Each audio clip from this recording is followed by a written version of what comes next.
આજ રોજ નવગામા ખાતે રોકડિયા હનુમાનજી મંદિરે નર્મદા પરિક્રમાવાસી માટે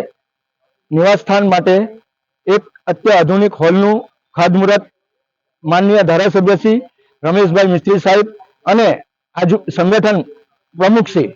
પ્રકાશભાઈ મોદી અને અન્ય મહાનુભાવો અને જિલ્લા પંચાયતના આ વિસ્તારના સભ્ય એવા કિરીટભાઈ અને અંતરે ઉપસ્થિત બધા તમામ લોકોની હાજરીમાં આજે આ ખાતમુહૂર્ત કરવામાં આવ્યું અને આ ખાતમુહૂર્ત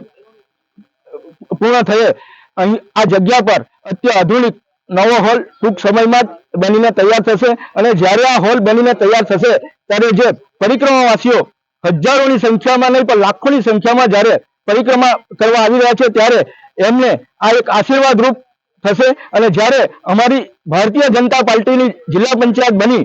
ત્યારે અમે નિર્ણય કરેલો હતો કે જ્યારે મહારાષ્ટ્ર અને મધ્યપ્રદેશમાંથી દરેક પરિક્રમાવાસીઓ જ્યારે ગુજરાતમાં પ્રવેશે અને ગુજરાતમાં પ્રવેશ્યા પછી પણ જ્યારે આ ભરૂચ જિલ્લામાં પ્રવેશે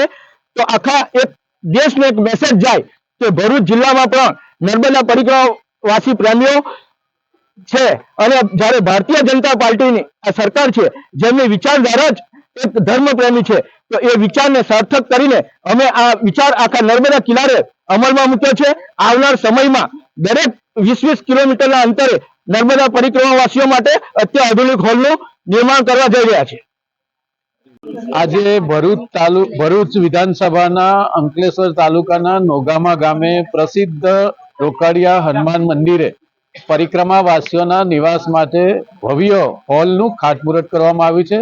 ભરૂચ જિલ્લા પંચાયત દ્વારા લગભગ અંદાજે 37 લાખ રૂપિયા જેટલી રકમના ખર્ચે આ ભવન તૈયાર થવાનું છે। આપણે જાણીએ છીએ કે હજારો પરિક્રમાવાસીઓ આ નર્મદા નદીના કિનારેથી પોતાની પરિક્રમા માટે આ રૂટ પસંદ કરે છે। રોકડિયા હનુમાન મંદિરે ખૂબ જ ભક્તિભાવથી હજારો લોકોની અવરજવર પણ હોય છે। એમની સુવિધાઓમાં વધારો કરવા માટે ભરૂચ જિલ્લા પંચાયતે અમારા જિલ્લા પંચાયતના સભ્ય કિરીટભાઈ એમની જે માંગણી છે લાગણી છે અને ગામના સરપંચ સદેવભાઈની જે માંગણી છે એને ધ્યાનમાં રાખીને જિલ્લા પંચાયતના પ્રમુખ મહેન્દ્રસિંહે અને એમની ટીમે આ રકમ મંજૂર કરીને આ સુવિધા ઉપલબ્ધ કરાવવા માટે વ્યવસ્થા કરી છે। અમે એમનો અત્રેથી આ વિસ્તારની જનતા વતી આભાર વ્યક્ત કર્યો છે।